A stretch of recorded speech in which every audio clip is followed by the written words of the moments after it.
Hello and welcome. You're watching NDTV 24/7. Our top focus story. China's Foreign Minister Wang has landed in Delhi, the first high-level Chinese visit to India in more than 2 years since the standoff in Ladakh started. Sources have said that Wang is expected to meet Foreign Minister S. Jaishankar and National Security Advisor Ajit Doval. Sources indicate that he could be meeting the Foreign Affairs Minister at 11 a.m. tomorrow. The suspense over the visit persisted till the last minute, and there was no official confirmation of the visit even when the Chinese minister had already landed in Delhi. The landing could be confirmed only through tracking the flight path of his plane, which took off from Afghanistan.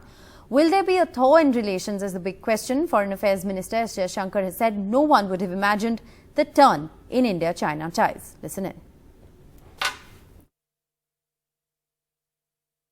Few would have anticipated, for example, the turn that India's relations with China have taken in the last 2 years.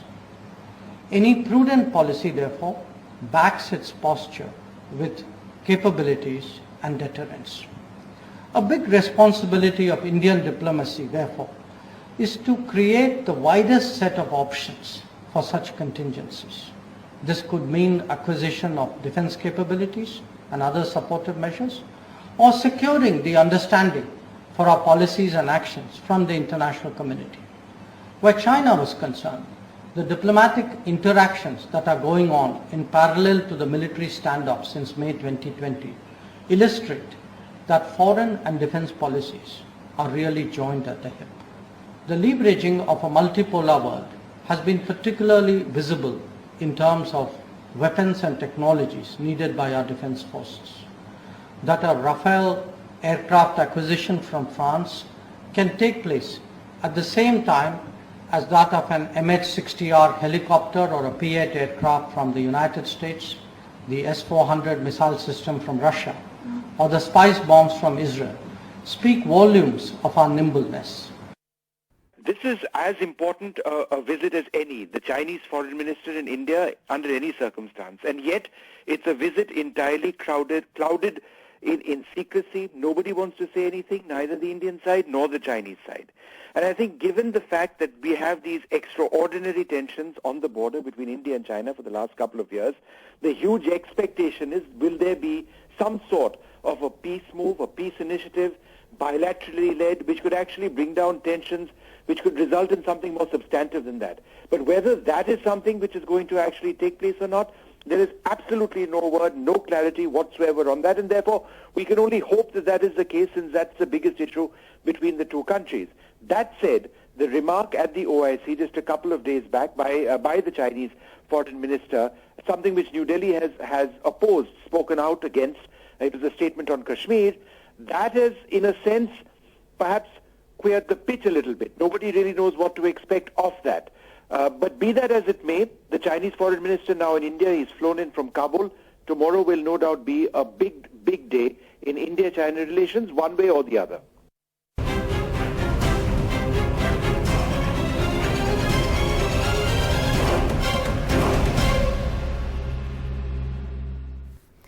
It's been 1 month since Putin invaded Ukraine. Thousands of civilians are dead. President Zelensky has described it as a month of darkest suffering. A statement by NATO heads of state today in Brussels has condemned Russia's invasion of Ukraine in the strongest possible terms. The NATO statement reads, Russia's war against Ukraine has shattered peace in Europe, and Russia's war is causing enormous human suffering and destruction. NATO has called on President Putin to immediately stop this war and withdraw military forces from Ukraine.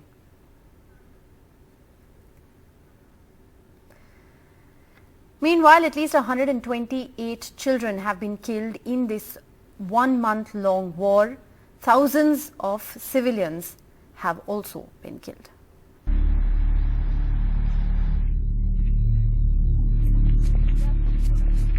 At least 128 children killed.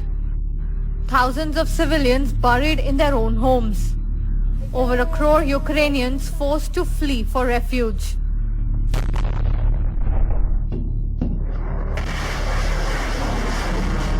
A month into Russia's invasion of Ukraine, the human cost of the war leading to the resounding defeat of a Russian draft resolution at the United Nations that acknowledged Ukraine's humanitarian needs but completely omitted the Russian invasion, which is causing the crisis.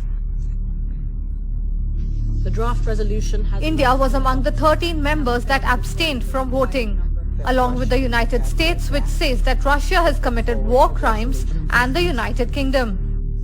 It really is unconscionable that Russia would have the audacity to put forward a resolution asking the international community to solve a humanitarian crisis that Russia alone created. Their resolution called for respect for international humanitarian law, but overlooked the fact that they are committing war crimes. Their resolution called for the protection of women and children, but overlooked the fact that they had bombed the hospital in Mariupol and the theatre in Mariupol. The only country to support Russia was China. This diplomatic setback for Russia coming ahead of the key NATO and G7 summits where Ukraine hopes for more solid support from the international community. Ми знаємо, що вони працюють з деякими партнерами. Ми знаємо, що вони хочуть загасити цю тему, тему боротьби проти війни. Але загасити потрібно війну. На цих 3 самітах буде наша позиція, міцна позиція. На цих 3 самітах ми побачимо, хто друг, хто партнер, а хто продався і зрадив. In Russia, even the resignation of Putin's top advisor, leaving the Russian leader unfazed on the surface. With stock market trading in the country resuming after a month, the benchmark index climbing 11%. Putin, meanwhile, now seeking payments only in rubles for gas sold to unfriendly nations. Мною принято решение в самое короткое время реализовать комплекс мер по переводу оплаты.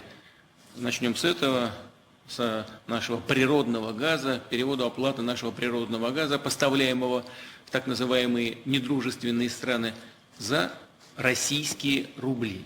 But a month into the invasion, Russia, which has been one of the strongest armies in the world, has failed to capture any major territories. Leading to a key question, has Vladimir Putin miscalculated badly? Bureau Report, NDTV. It's been 1 month of the Russia-Ukraine war and President Putin has failed to seize capital Kyiv or replace the Zelensky government, thus stepping up attacks but failing to make any major gains. Ukraine is now fighting back to gain territory according to US officials.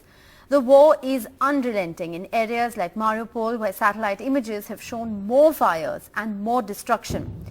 The US military think tank, the ISW, has now said that the conditions of stalemate appear to be emerging between Russia and Ukraine. Meanwhile, 3.4 million Ukrainians have fled from the war-torn country so far. That's approximately about 8% of Ukraine's population. And in the latest, there are dozens of orphans who've now arrived in the UK for refuge along with their caretakers. And India, of course, has continued to maintain its neutral stance and abstain from voting at the UN. President Zelensky today demanded tanks, fighter jets, missiles from NATO. He told NATO, give us just 1% of what you have. Ви маєте не менше 20 тисяч танків. Україна просила відсоток. 1% від усіх ваших танків. Віддати нам чи продати нам. Але ми не маємо поки що ясної відповіді. Це найстрашніше під час війни – не мати ясних відповідей на запити про допомогу. President Putin today reopened the stock markets in Russia after a month and the markets gained 4%. Foreigners have been banned from selling any shares. Betting on losses has also been banned and only 33 of 50 stocks are allowed to trade. Putin promises to fund and pump the market up by about $10 billion.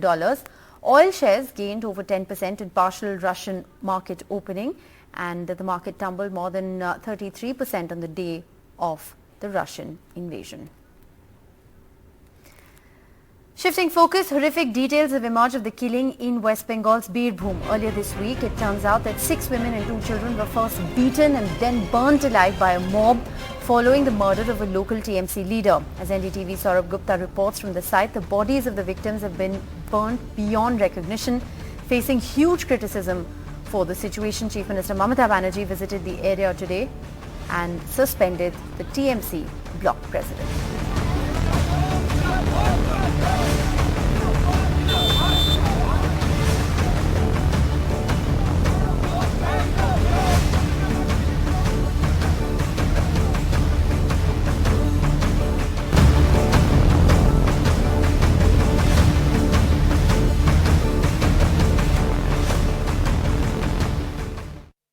Well, you know, the remnants of that horrific incident that claimed lives of women and children burnt to death in their house is still to see. The extent of that fire, you can see some of that smoke still burning here.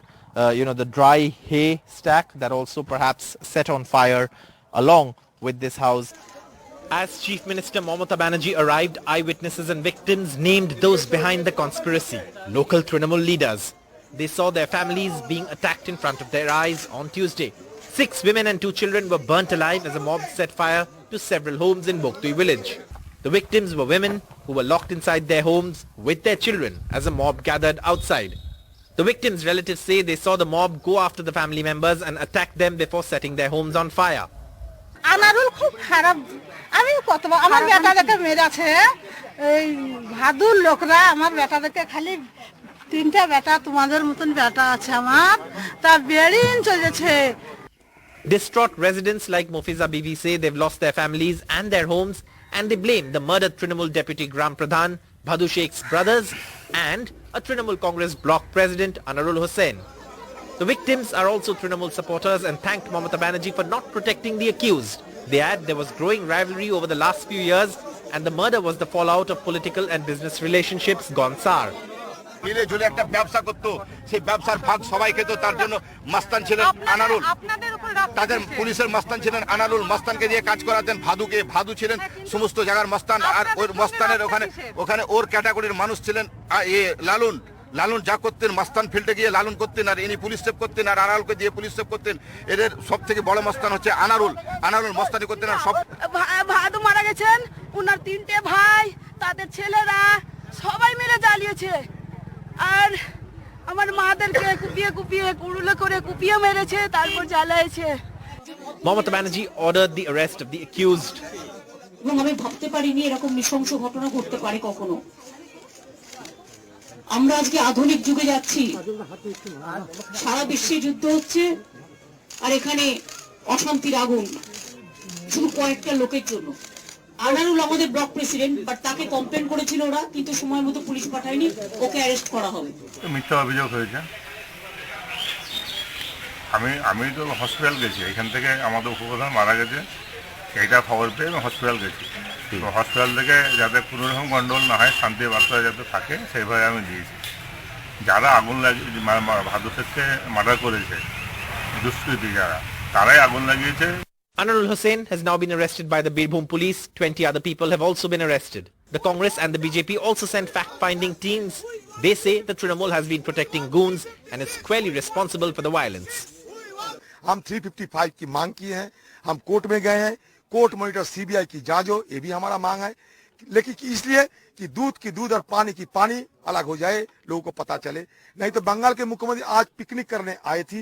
After coming here, when we found out that it was not a simple case of murder, it was basically how to devise, how to distribute this illegal earning from this illegal stone quarries, stone mining. The Chief Minister also announced help for the affected families and jobs along with the help. Anarul Hussain has emerged as the kingpin behind this horrific murder of women and children by burning them inside their homes, and Mamata Banerjee did not spare her party leader.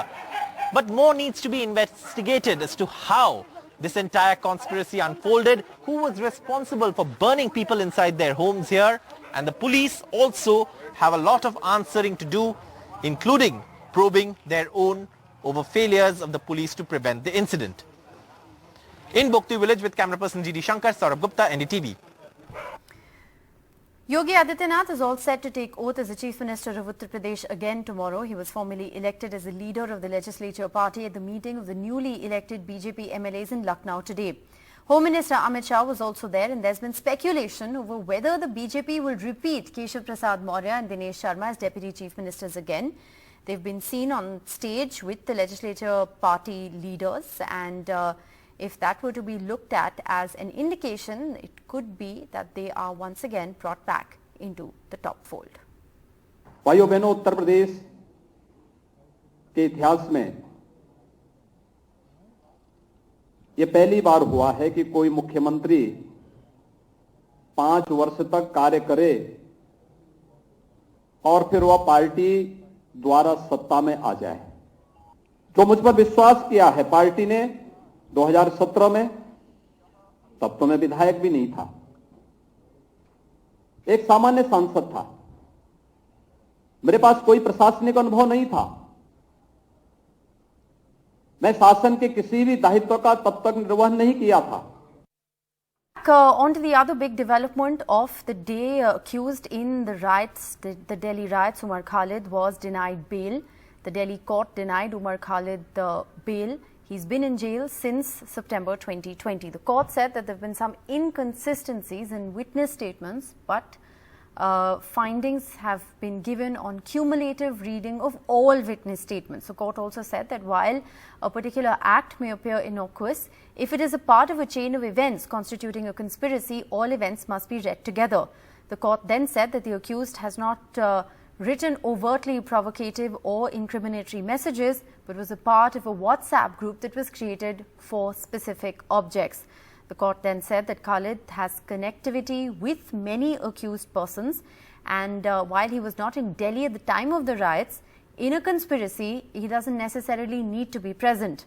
The court has on multiple deferrals also said that it's a hotly contested bail application and the primary reason why the bail order has taken so much time. The Delhi Chief Minister Arvind Kejriwal today launched a fierce attack on the BJP, responding to Delhi BJP legislators' demand to declare the movie The Kashmir Files tax-free in the national capital. Kejriwal went on to say, why not just upload it for free on YouTube? The Kashmir Files, remember, is based on the exodus of Kashmiri Hindus from the Kashmir Valley during the height of the militancy. The film has received an unprecedented backing from the government. कह रहे Kashmir files tax free करो, अरे YouTube पे डाल दो, free हो जाएगी। Tax free क्यों करा रहे हो? इतना ही तुमको शौक है, विवेक अग्निहोत्री को बोलो YouTube पे डाल देगा, सारी पिक्चर फ्री है, सारे जने देख लेंगे एक दिन के अंदर।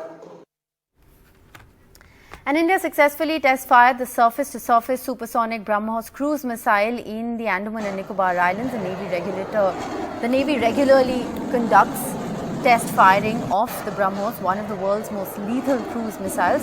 The theatre command said that the extended range missile hit its target with pinpoint accuracy. Supersonic essentially means that the speed is greater than the speed of sound.